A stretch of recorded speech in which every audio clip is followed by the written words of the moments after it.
fundamentalnya adalah perang. Dampaknya adalah ekonomi. Itu kendalinya bukan di kita. Kita hanya bisa mempersempit dampaknya.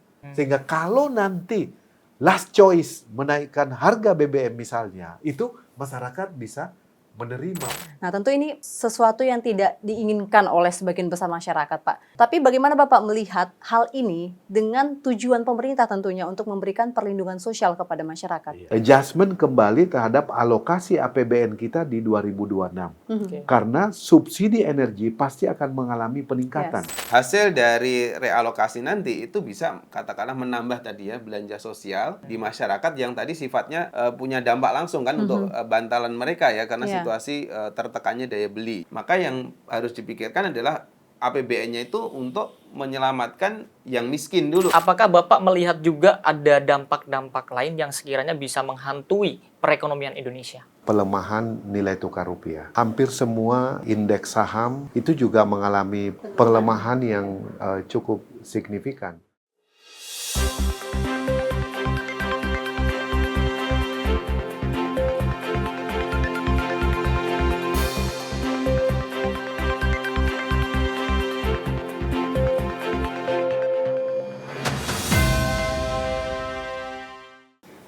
Pemirsa, kondisi geopolitik dunia sedang tidak baik-baik saja. Meningkatnya ketegangan antara Iran dan juga Israel yang melibatkan Amerika Serikat ini berpotensi berdampak tidak hanya pada stabilitas keamanan dan juga kawasan, namun juga ini bisa berpotensi berdampak terhadap ekonomi dunia. Salah satunya Indonesia. Dan seperti kita ketahui bahwa kawasan Timur Tengah ini merupakan jalur vital perdagangan energi dunia. Sehingga setiap eskalasi konflik yang terjadi di sana tentu akan berpengaruh terhadap dunia termasuk Indonesia. Dan pemirsa, dalam Kabar Nusantara kali ini kita akan bahas bagaimana sebenarnya dampak terhadap tekanan ekonomi di Indonesia akibat konflik dan bagaimana DPR RI sebagai legislator bisa memberikan perhatian dan juga mendorong pemerintah untuk mengeluarkan kebijakan untuk melindungi masyarakat dari konflik. Dan telah hadir bersama kami pemirsa dalam diskusi kita kali ini Bapak Kamrul Samad selaku anggota Komisi 11 DPR RI dari fraksi Gerindra. Bapak, terima kasih sudah meluangkan waktu. Sama Mbak Elisa. Dan tentu ada pengamat ekonomi Mas Eko Listianto. Terima kasih sudah hadir dalam program Kabar Nusantara. Ya, sama-sama. Dan Mas Eko ini juga selaku Direktur Indef ya, Elisa. Dan kita akan bahas nih bagaimana pandangan dari kacamata pengamat ekonomi dan juga legislator melihat situasi yang terjadi saat ini, Alfat. Dan tentu kita ingin bahas langsung mungkin ke Mas Eko terlebih dahulu. Kita lihat situasi konflik antara Israel dan Amerika Serikat terhadap Iran. Ini memicu eskalasi konflik yang terdampak kepada Indonesia. Kalau Mas Eko melihat sejauh mana implikasinya terhadap Indonesia? Iya Mbak Elisa ya, jadi kalau kita melihat perkembangan sejauh ini ya dari konflik perang Israel dengan Iran ini, tentu kalau kita hitung efeknya ke Indonesia adalah lebih banyak kepada aspek ekonomi ya, terutama dari bagaimana implikasi kepada harga energi, terutama minyak ya, dan kemudian rembetannya itu kemudian kepada perekonomian di Indonesia gitu, karena ekonomi kita juga sangat mengandalkan ketersediaan energi ya, ketersediaan BBM dan seterusnya itu, sehingga dari situ jadi sebetulnya bisa dikatakan dampak tidak langsungnya ini yang perlu menjadi concern ya. Kalau dampak langsungnya kan ya sekarang Selat Hormuz ditutup, kita dapat informasi juga dari pemerintah bahwa kalau dari sisi kebutuhan minyak itu sebetulnya hanya sekitar 20% begitu yang melewati selat itu. Tapi kan dampak ikutannya ini kan ya gitu ya, karena di bagian yang lain, impor kita yang lain ya, yang di luar lewat Selat Hormuz itu juga ada yang misalkan dari Singapura atau sekarang kita mau ngambil dari Amerika Serikat ya. Tentu ada konteks bahwa ya kita melihat juga gitu ya, kalau misalkan dari Singapura itu 70% minyaknya juga impornya lewat Selat Hormuz gitu, pasti juga terdampak secara tidak langsung. Terus kemudian yang juga harus menjadi concern adalah biaya logistik sebetulnya ya, karena nanti misalkan kita kebetulan kita punya perjanjian dagang dengan Amerika ya, yang mungkin akan segera dilaksanakan begitu, dan itu kemudian ada aspek pembelian minyak ya, itu sedikit banyak mungkin bisa menjadi solusi, tetapi kita tahu biaya logistik ini secara umum kalau harga energi meningkat ya, hari ini sudah 109 ya harga minyak dunia per US dollar per barrel, yaitu implikasinya juga akan saya rasa memang ke ekonomi tidak bisa kita hindari, tetapi maksud saya masih bisa kita coba untuk paling enggak kita ya nggak bisa netralisir, tapi kita inilah adjust lah gitu ya dengan situasi terkini begitu. Oke, kalau misalkan Pak Kamru melihatnya, apakah sepakat dengan yang disampaikan dari Mas Eko tadi bahwa dampak yang ada di depan mata adalah terkait dengan ekonomi nih Pak, minyak Pak, harga minyak ini akan melambung karena Selat Hormuz tadi ditutup. Tapi apakah Bapak melihat juga ada dampak-dampak lain yang sekiranya bisa menghantui perekonomian Indonesia?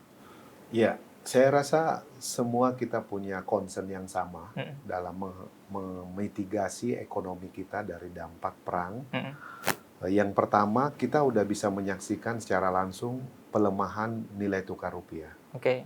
Lalu kemudian hampir semua indeks saham, baik di Tokyo, di Hong Kong, di Indonesia, itu juga mengalami pelemahan yang cukup signifikan. Belum ada tanda-tanda perang ini akan meredah.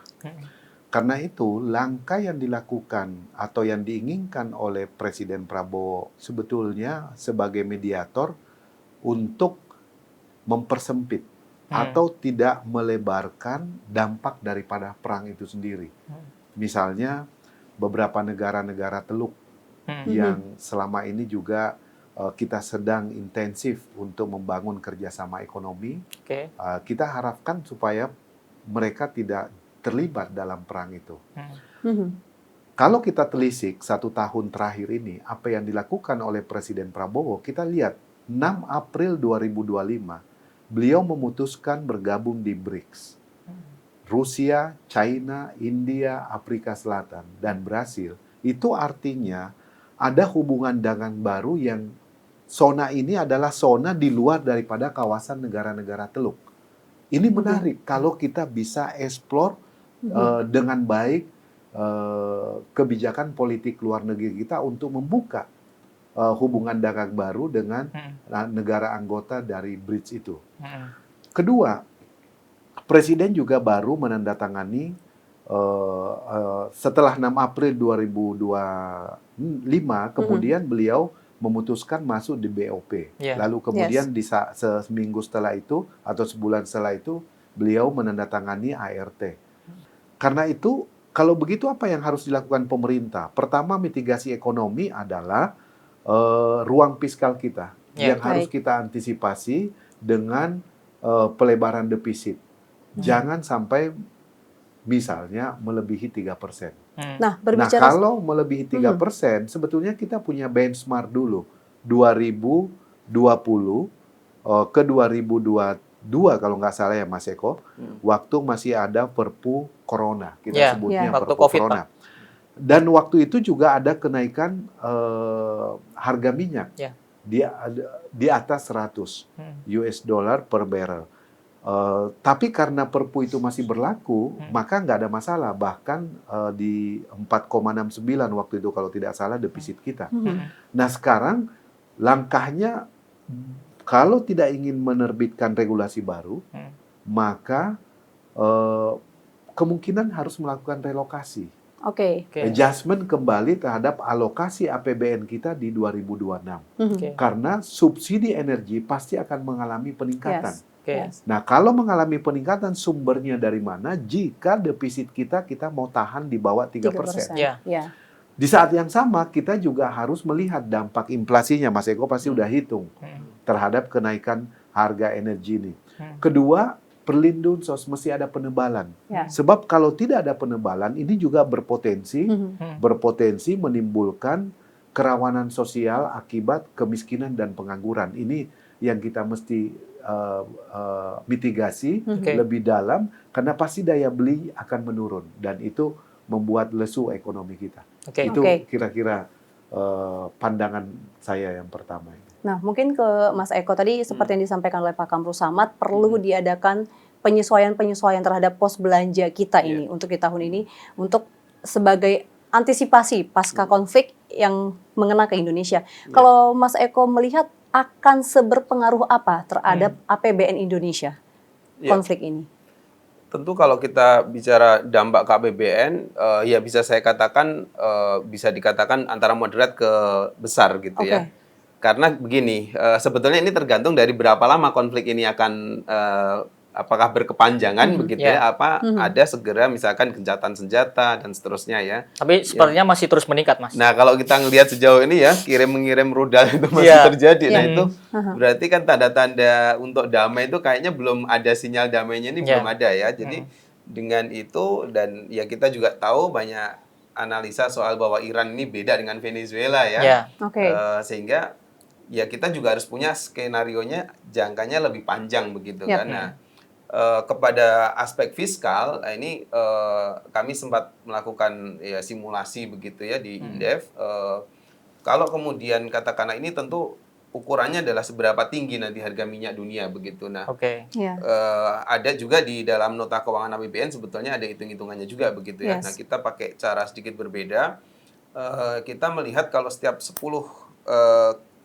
dolar kenaikan harga minyak di atas asumsi Yeah. gitu, itu akan berimplikasi kepada fiskal kita ya, itu 25 triliun gitu. Jadi setiap Wow. kali naik 10, katakanlah sekarang ini sudah 109, Ya. atau katakanlah kita bulatkan 110 begitu ya, dari asumsi 70 barel itu 70 dolar US per dollar, barel, yes. itu kan berarti udah 40 Betul. ya, di atas asumsi. Nah, itu kan tentu dampak ke fiskal kita juga akan tertekan begitu. Nah, tapi memang ini kan asumsi dalam hitungan setahun ya. Ya. Kalau konflik ini segera reda, sebetulnya benar kata yang dikatakan Pak Kamrul Samad tadi, ya dampak ke fiskalnya juga relatif bisa kita redam begitu. Tapi kalau misalkan katakanlah kita menghitung itu kalau misalkan dalam 1 triwulan gitu ya, atau eskalasinya itu 3 bulan ke depan nggak selesai begitu. Yes. Ya. Nah, itu dia akan punya implikasi tadi setiap 10 Kenaikan dolar 10, ya, iya. itu akan menghit kepada fiskal kita 25 triliun.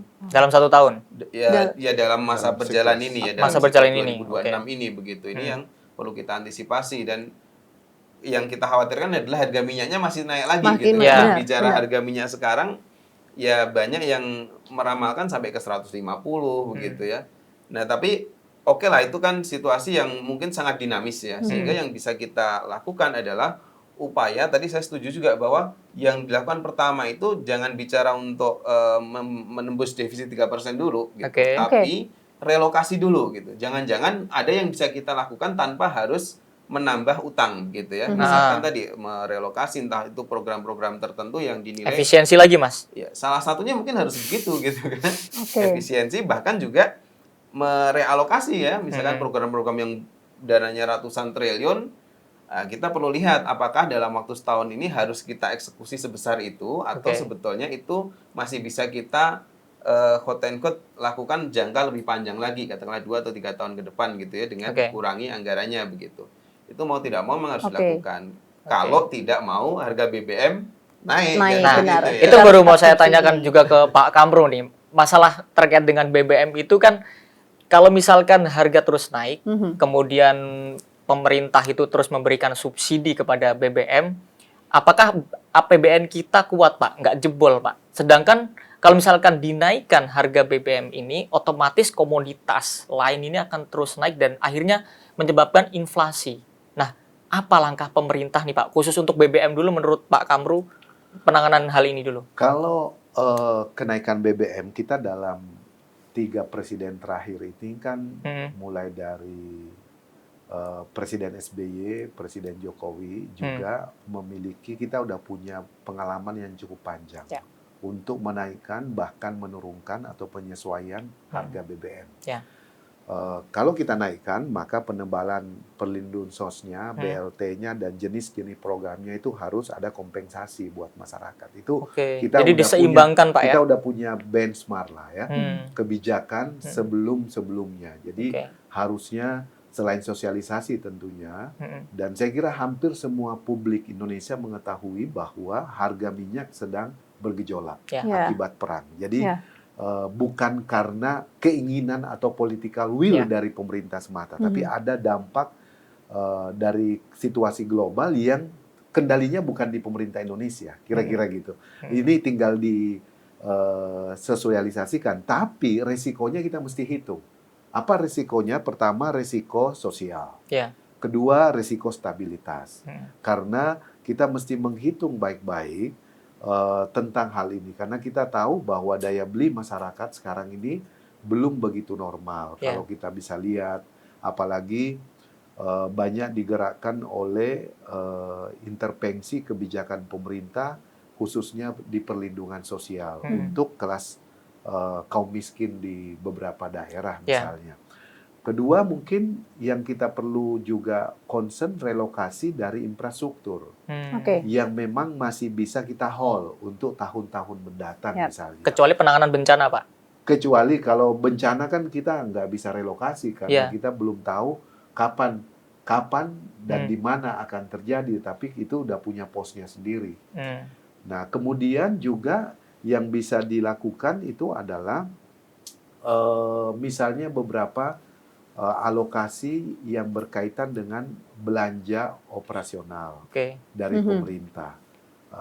Ya, saya kira kita harus berani mengatakan bahwa harus dimulai dari pemerintah efisiensinya supaya bisa optimal fiskal kita. Nah, yang berikutnya yang tidak kalah penting memang adalah bagaimana menggerakkan dulu sektor-sektor produksi di dalam negeri yang terpengaruh akibat gejolak global ini dari perang ini. Misalnya, kan Menteri Energi selalu menjanjikan bahwa kita punya program swasembada energi. Kapan itu? Iya kan gitu. Dari mana sumbernya? Kan itu apakah bisa digenjot lebih awal misalnya dalam tahun 1, 2, 3 tahun ke depan. Nah, yang berikutnya lagi yang tidak kalah penting adalah berkaitan dengan ekspor kita. Tujuan ekspor kita yang terpengaruh misalnya Jepang. Selain Tiongkok ya, Jepang, Singapura ya Mas Eko ya. Sebagai hub, walaupun hub tapi kan tercatatnya di kita kan. Jadi kemudian Korea Selatan. Terpengaruh nggak ekspor kita di situ? Kemudian India yang berkaitan dengan batu bara dan seterusnya atau sawit.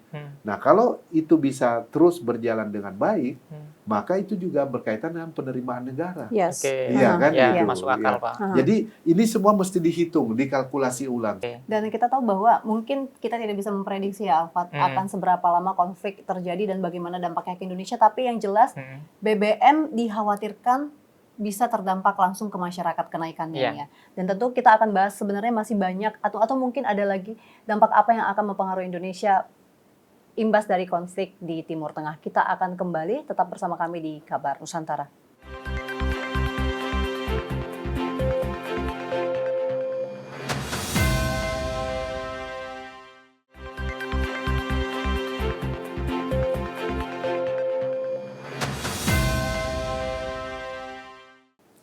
Anda kembali menyaksikan Kabar Nusantara pemirsa dan kita akan melanjutkan diskusi kita. Pak Kamru, tadi kita sudah bahas mengenai dampaknya terhadap kenaikan harga BBM yang mungkin terjadi di Indonesia akibat konflik di Timur Tengah.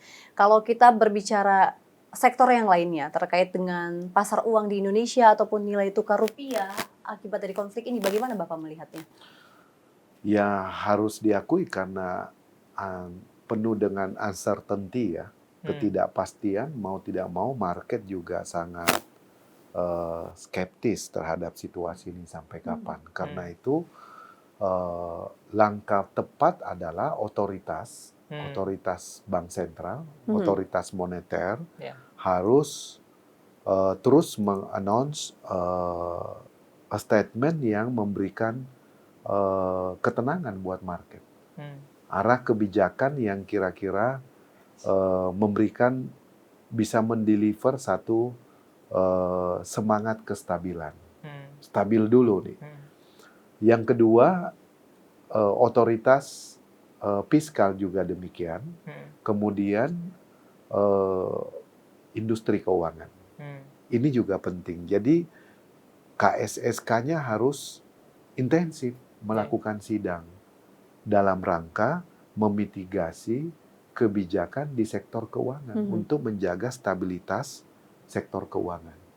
Karena kita nggak tahu nih investor global seperti apa, apalagi ekonomi kita kan sudah di-warning oleh 3 lembaga pemeringkat ya Mas. Iya. Kita sebutlah lembaga pemeringkat yang sering menjadi acuan investor global. Iya.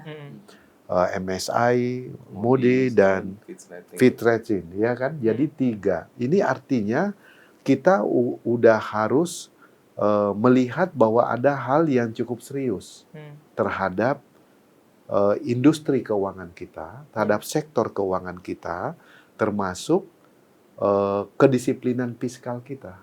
Yang terakhir disorot oleh lembaga Fitch Ratings ya. Nah, itu yang kita mesti hati-hati. Nah, industri keuangan memang karena ya kita tahu sekarang lagi tahap proses ya Mas Eko ya. Pansel sedang bekerja untuk memilih pemimpin di Otoritas Jasa Keuangan. OJK. Jadi ini memang satu challenging juga di dalam situasi seperti ini. Di pasar modal juga PLT ya. Bursa Kan efek. baru beberapa Jadi mengundurkan diri Pak ya. semuanya perlu bauran kebijakan yang betul-betul solid untuk mendelivery ke market. Pak Purbaya selaku otoritas fiskal juga harus lebih hati-hati, lebih wise dalam memberikan pernyataan-pernyataan karena banyak faktor indikator yang mempengaruhi ekonomi kita, kendalinya bukan di dalam negeri. Emang selama ini ada yang tidak wise Pak dalam memberikan pernyataan? Ya harus lebih hati-hati karena itu akan teramplify ke market dan itu bisa menimbulkan efek yang bisa jadi justru menambah atau menimbulkan masalah baru. Jadi berpengaruh Pak ternyata ya di situ ya. Sangat 3 otoritas ini harus betul-betul menjaga bauran kebijakan yang bisa menenangkan market, menjaga stabilitas sektor keuangan. Baik, kalau dari Mas Eko nih selaku Direktur Indef, Indef itu pernah menghitung-hitung nggak sih Mas kalau terkait dengan konflik misalkan Iran dengan Israel ini berlanjut selama berapa lama, nilai tukar bisa menjadi berapa, atau apa yang udah ada hitungan-hitungan apa nih Mas terkait update terkait dengan nilai tukar rupiah dan sebagainya? Iya, Mas Alfad ya. Jadi kalau hitung-hitungan ke arah nilai tukar ya kita tidak mensimulasikannya secara langsung ya karena ini sangat dinamis. Atau prediksi seperti itu misalkan? Iya, tapi kalau gambarannya begini, tentu kita biasanya masuk itu menggunakan asumsi harga minyak gitu karena ini kan konflik ini kan istilahnya secara indikator ekonomi ya salah satu yang paling direspon oleh market itu adalah naik turunnya harga minyak dan ternyata Jumat kemarin ditutup harga minyak itu hanya harga minyak global 90 US per barel. Ini hari Senin udah langsung 109 gitu kan. Betapa kencang sekali ya peningkatan itu gitu ya karena ketidakpastian dari geopolitiknya begitu. Nah, dari situ kemudian ya kita menghitung kedampak fiskalnya ya tadi saya sampaikan adalah setiap kenaikan 10 US dollar di atas asumsi makro itu akan menghit ke 25 triliun ke APBN. Nah, di luar itu juga ada dampak ke inflasi ya. Tentu biasanya juga akan ke konteks nilai tukar rupiah. Tapi sekali lagi sebetulnya kalau bicara tentang kondusivitas ya, nilai tukar ini nanti itu dampak yang lebih istilahnya kalau kita lihat lebih signifikan lagi kalau terjadi konteks penurunan di dalam fundamentalnya yaitu nilai ekspor. Karena sebetulnya konflik ini akan menyeret harga energi melambung, terus kemudian implikasinya adalah biaya logistik mahal. Selat Hormuz juga ditutup. Nah, itu nanti berimplikasi kepada bentuk-bentuk ekspor gitu ya, atau setidaknya setiap bentuk usaha yang memang itu justru bergerak di sektor real, dan ini sulitnya begitu. Nah, yang menjadi lebih rumit lagi adalah kalau kita bicara nilai tukar kan kita pertahankan dengan katakanlah ya ada cadangan devisa ya, kebetulan nilainya sebenarnya masih cukup bagus ya 150 miliar US per barel. Nah, tetapi di luar itu ada konteks harga emas. Kalau geopolitiknya tinggi, harga emas ikut naik. Artinya investor itu dibandingkan naruh tadi di pasar uang atau di mana ya di emas. Di emas. Nah, itu sehingga lebih sulit lagi kan bagi otoritas moneter untuk narik dolar lah gitu ya ke dalam negeri gitu karena mau dikasih bunga berapa nih biar tetap stay di sini gitu. Karena lawannya adalah harga emas yang terus naik juga gitu. Nah, inilah salah satu tantangannya begitu. Dan nanti bagaimana kemudian ya kita tentu berharap ya rupiah tetap sesuai dengan katakanlah paling tidak asumsi makro begitu ya. Tapi ya kalau misalkan dalam konteks jangka pendek ya mungkin bisa saja tembus 17.000 begitu ya. Oke. Tapi kita nggak berharap terlalu jauh dari asumsi makro ya, karena ini juga sangat mempengaruhi kepada tadi baik fiskalnya itu sendiri maupun juga rupiah itu ya kalau terdepresiasi terlalu dalam, dampaknya ke kita langsung terasa itu. Tapi Mas Eko melihat gejala itu nggak untuk bisa mencapai 17.000 saat ini? Kalau saat ini saya melihat itu ya, kan kemarin aja udah ditutup 16.900 gitu ya. yes. Jadi cuma dugaan saya ini temporer ya. Ya. Sekali lagi faktor pemicunya dan penentunya nanti adalah apakah akan terjadi gencatan senjata katakanlah dalam waktu dekat begitu ya atau tidak, itu kan sangat menentukan. Oke, tadi ada yang menarik ya Alfat, mengingat bahwa konflik ini juga memberikan fluktuasi lah terhadap pasar modal Indonesia nih Mas. Nah, banyak juga masyarakat jadinya FOMO atau mungkin khawatir juga sehingga memberikan fokusnya untuk berinvestasi kepada emas ataupun menyimpan uang fisik. Nah, kalau Mas Eko sendiri melihat selaku masyarakat yang mungkin ingin melakukan pengamanan lah secara pribadi terhadap keuangannya di masa krisis ataupun akibat konflik ini, seperti apa sebenarnya investasi yang bisa dikatakan cenderung aman? Ya, kalau bicara aman dalam konteks ini, kalau patokannya adalah kenaikan biaya logistik, maka hal-hal yang di luar biaya logistik itu adalah bentuk-bentuk sektor yang relatif aman ya, relatif saya katakan ya, tidak pasti aman tapi relatif lah dibandingkan resikonya lebih rendah ya. Katakanlah tadi misalkan ya safe haven gitu ya, katakanlah emas atau apa. Tapi kalau kita investasi emas sebenarnya jangan jangka pendek ya, itu adalah bentuk investasi menengah dan panjang begitu. Tapi kan. jangka pendek aja udah cuan Mas. Jangka pendek udah cuan gitu ya.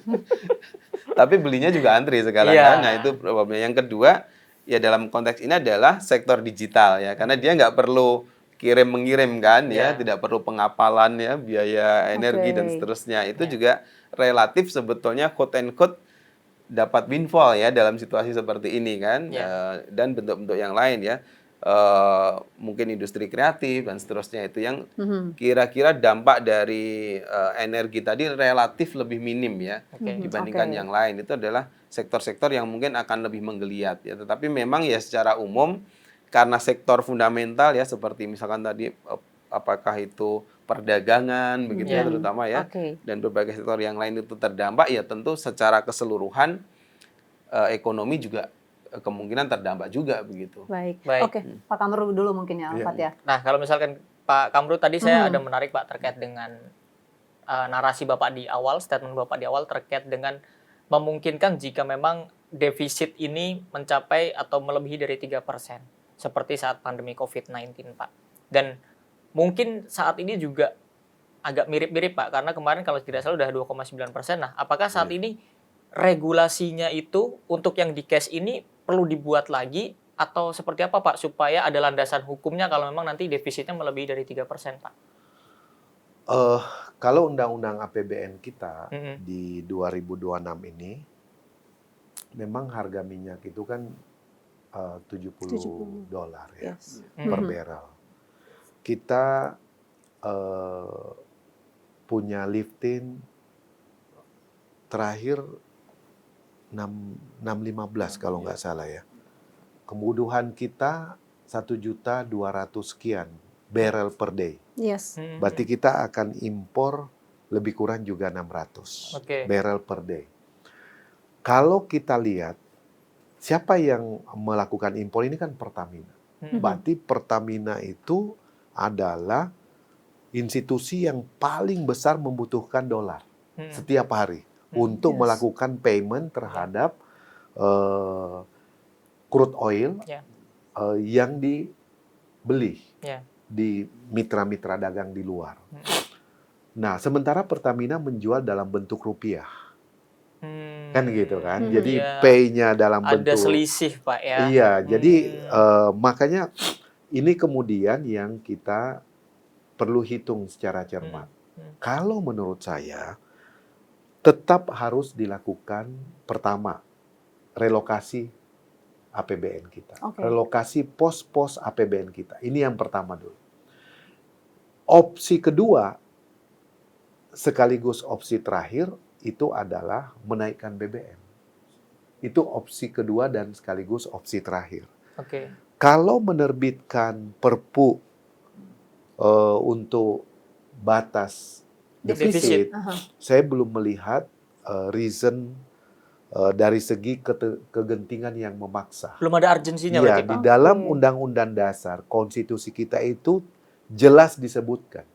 Itu adalah peluru terakhir seorang kepala negara Oh. dalam keadaan kegentingan yang memaksa. Oke. Jadi itu karena itu saya yakin desain APBN kita sebagai soft absorber itu juga masih bisa menahan goncangan-goncangan itu. Memang sudah dipersiapkan. Mhm. Waktu Menteri Keuangan yang sebelum sekarang ini sebetulnya memang selalu dipersiapkan kemungkinan terjadi ketidakpastian, goncangan Oke. dan seterusnya. Karena itu di dalam Undang-Undang APBN kita selalu ada pasal. Hmm. Pasal terakhir itu kalau nggak salah pasal 38 itu selalu kita deliver sebagai keputusan politik kepada pemerintah di dalam undang-undang itu bahwa pemerintah bisa melakukan adjustment, penyesuaian APBN dan cukup mengkonsultasikan dengan alat kelengkapan dewan yang terkait. Oke. Jadi tidak harus melakukan perubahan total misalnya APBNP dulu ya Mas Eko. Jadi kita udah berikan satu Yes. Fleksibilitas. fleksibilitas melalui satu pasal di dalam undang-undang APBN kita. Oke. Nah, tinggal bagaimana rumusan pemerintah kita mesti tunggu, Mas.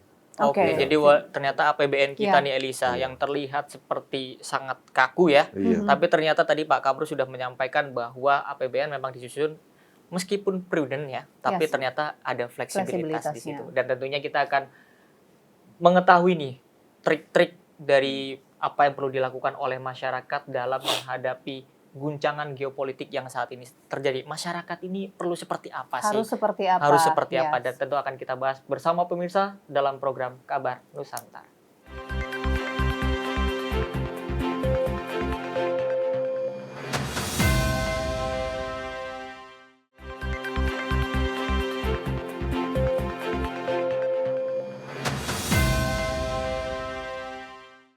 Anda kembali menyaksikan Kabar Nusantara pemirsa dan diskusi kita masih asik nih Alfat. Nah sekarang kita pengen tahu sebenarnya bagaimana masyarakat harus bertindak dan juga Ya. pemerintah mengeluarkan kebijakan-kebijakannya untuk membantu kita tidak semakin tertekan dari kondisi yang ada di Timur Tengah. Jadi tidak sendirian di masyarakat ya. Betul. Nah kita mau ke legislator dulu nih, ke Pak Kamru Samad.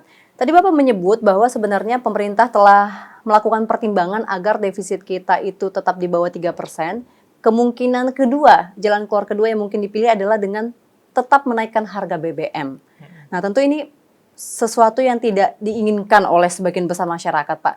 Tapi bagaimana Bapak melihat hal ini dengan tujuan pemerintah tentunya untuk memberikan perlindungan sosial kepada masyarakat? Iya. Saya pertama ada 3 catatan.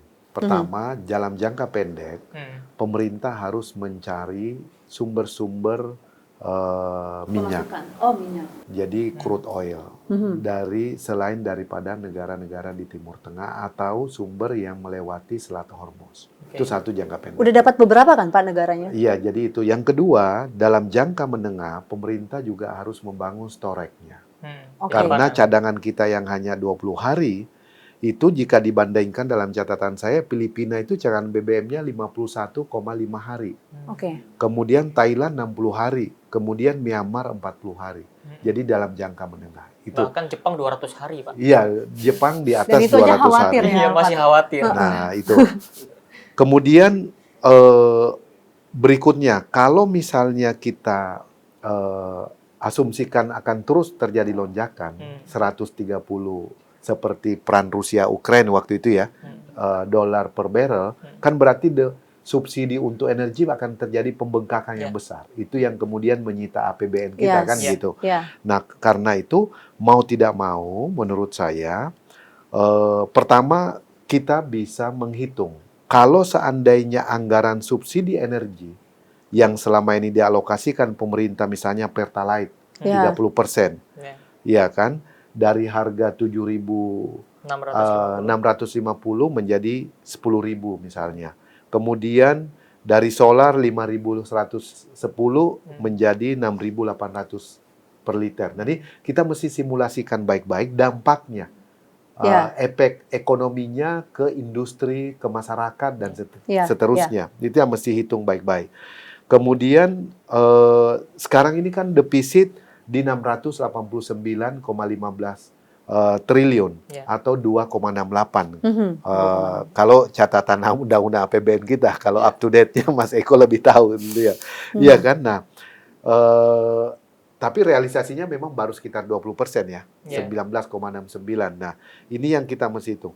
Karena itu pemerintah, kalau menurut saya, yang perlu dilakukan itu adalah tetap dengan mengendalikan pertama, mengendalikan dulu,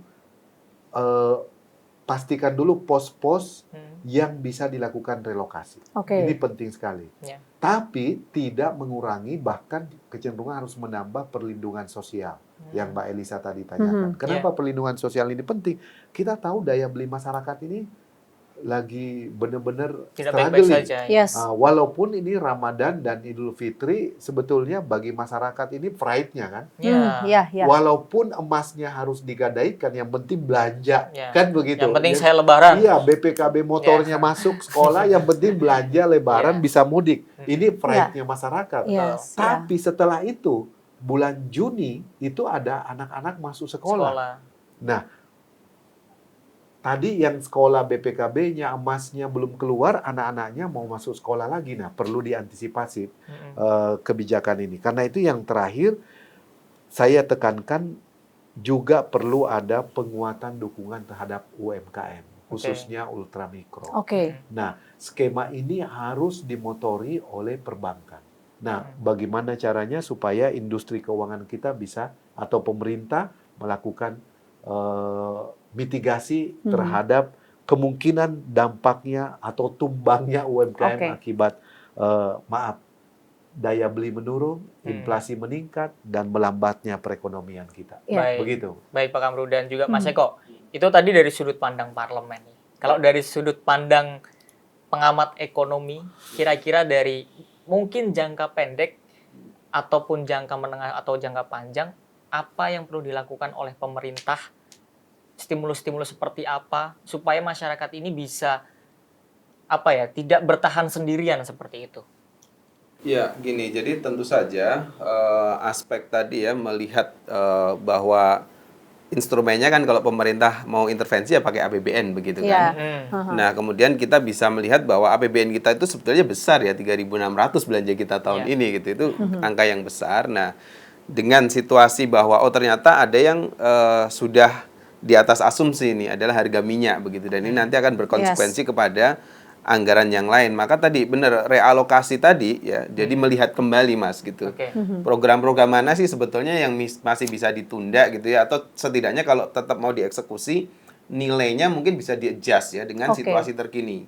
Nah, hasil dari realokasi nanti itu bisa bisa juga untuk katakanlah menambah tadi ya belanja sosial di masyarakat yang tadi sifatnya punya dampak langsung kan untuk bantalan mereka ya, karena situasi tertekannya daya beli ya. Itu adalah menurut saya sangat elementer begitu untuk membantu mereka gitu, sambil ya kita menunggu situasi geopolitiknya reda gitu ya. Mudah-mudahan sih tidak lama begitu. Cuma memang sebagai pemerintah memang perlu menyiapkan aneka skenario ya, jangka panjangnya juga harus dipikirin begitu. Nah, tadi Pak Kamru sudah menyampaikan gitu ya, jangka panjangnya itu sebetulnya adalah menggeser ketergantungan kita ya soal energi sebetulnya kan ya. Kalaupun lah jangka pendek impor, kalaupun impor kita cari deh tempat lain yang nggak lewat rudal itu kira-kira gitu, tidak lewat Hormuz kan kira-kira gitu. Terus ke depan ternyata tadi juga bicara menengahnya kan, berarti kalau kita ke depan geopolitik semakin tidak pasti kayak gini, nambah kan storage-nya itu harus disiapin kan begitu ya. Nah, untuk itu ya kemudian pembangunan tadi storage-nya tadi gitu dan seterusnya begitu. Nah, ini sampai kepada energi terbarukan. Nah, ini menurut saya langkah-langkah strategis, karena sebetulnya kita tahu fenomena hari ini tuh ya sumbernya satu aja kok, soal energi kan gitu kan. Nah, dari sini ya kalau kemudian sudah dicarikan dari solusi jangka pendek, menengah dan panjang, maka yang harus dipikirkan adalah APBN-nya itu untuk menyelamatkan yang miskin dulu gitu kan, yang miskin, dan tadi ada pelaku UMKM ya tadi disampaikan juga, saya rasa itu sudah langkah yang tepat begitu. Terus yang kedua, aspek yang lain juga yang sebetulnya masih kita bisa katakan penting ekonomi kita itu sebenarnya di domestik juga besar. Faktor luar negerinya kan kita nggak bisa kendalikan gitu ya. Ya kalau kita bisa nyuruh mereka berhenti sih oke gitu. Tapi kalau nggak bisa, setidaknya dalam negerinya ini harus kita jagain gitu kan. Kita masih punya banyak sumber-sumber energi terbarukan misalkan begitu untuk mengatasi soal kelangkaan energi yang ada resiko kelangkaan energi yang terjadi. Terus kemudian juga pasar kita besar, jangan lupa kita nggak hanya ngirim, bahkan Timur Tengah sebetulnya belum menjadi Target kita ya? Iya, belum menjadi pasar utama kan begitu. Tapi kita masih punya ASEAN ya. ASEAN ini kan relatif nggak ada gejolak geopolitik yang kenceng kan Yes. gitu. Dan ada juga statement Alfat yang mengatakan bahwa Indonesia ini sebenarnya masuk dalam 5 kategori negara yang aman jika terjadi konflik di Timur Tengah. Nah, gimana statement dari Mas Eko? Apakah ini karena kita secara geografis letaknya berjauhan atau karena memang kita memiliki seperti tadi sudah memiliki Kekuatan dari dalam ya. atau diplomasi dengan negara-negara lain selain dari negara-negara yang berkonflik di Timur Tengah saat ini? Iya, kalau bahasa singkatnya sebetulnya memang selama ini ekonomi kita itu memang masih inward looking ya. Istilahnya itu masih ke dalam. Coba lihat tuh sektor keuangannya, banknya itu kan ya apa itu mencari Bermainnya dana di dalam. dan iya kredit kan ke dalam semua gitu. Sehingga memang pada saat terjadi konflik seperti ini agak relatif aman lah gitu ya, karena kita nggak terdampak secara langsung kan begitu. Nah, tinggal dampak tidak langsungnya yang kita mitigasi begitu. Nah, cuma ke depan kalau size ekonominya membesar ya mau nggak mau memang harus lebih sering gitu ya untuk berhubungan dengan masyarakat internasional gitu. Ini yang sedang diupayakan karena potensinya lebih gede lagi. Ke Pak Kamru Samad, kalau Bapak melihat sudah sejauh mana langkah yang dilakukan pemerintah untuk bisa membantu masyarakat bisa tetap mandiri Pak untuk finansialnya terutama masa-masa krisis gini terutama untuk UMKM? Kalau dari segi DPR dan pemerintah, kita setiap tahun mengalokasikan anggaran subsidi untuk pembiayaan UMKM. Itu cukup besar melalui KUR, kredit usaha rakyat yang tadi saya sebut, subsidi bunga, dan subsidi penjaminan. Yang kedua, bagi pelaku UMKM atau masyarakat miskin juga kita memberikan subsidi melalui perumahan. Jadi semua itu adalah langkah-langkah kebijakan yang kita deliver dari DPR bersama pemerintah untuk kemudahan berusaha bagi UMKM. Begitu Mbak Elisa. Oke, jadi tapi ini sedikit lagi Pak terkait yang juga menjadi menarik. Ini kan di tengah seperti ini, mungkin tiap konflik global itu punya ciri masing-masing. Nah, di konflik global yang saat ini, itu masyarakat takutnya ada panic buying atau dan sebagainya. Perlu seperti apa masyarakat saat ini nih bersikap nih Pak? Benar Mas. Makanya kita harus bedakan. Fundamental krisis hari ini apa kalau kita sebut krisis? Fundamentalnya adalah perang. Ya kan? Perang itu ada artinya perebutan kekuasaan di satu kedaulatan negara dengan negara lain.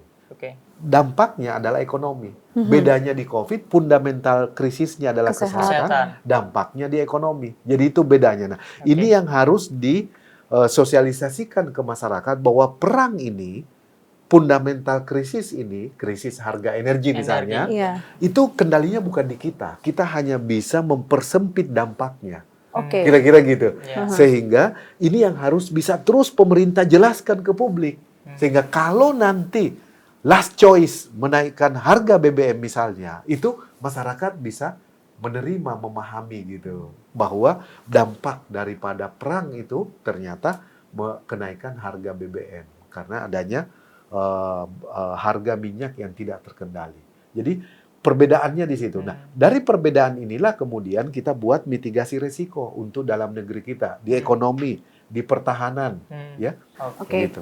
Nah, Alfa tadi dari diskusi kita tentunya kita melihat bahwa pemerintah Indonesia sudah mengambil langkah-langkah yang mungkin terburuknya akan berdampak kepada masyarakat adalah kenaikan BBM, tapi itu tetap akan melakukan penyesuaian terhadap pos-pos belanja APBN agar bisa menekannya. Sudah menyampaikan itu opsi terakhir, menaikkan BBM. Betul, dan tentu kita sama-sama berharap bahwa konflik ini tidak berkepanjangan dan tentu Indonesia juga bisa kuat secara finansial dan juga ekonominya, masyarakatnya tidak terdampak dan agar seluruh masyarakat Indonesia tetap terlindungi, dan kita berharap juga kepada DPR, khususnya Komisi 11 ya Pak, untuk bisa melindungi, memberikan perlindungan sosial secara finansial kepada masyarakat.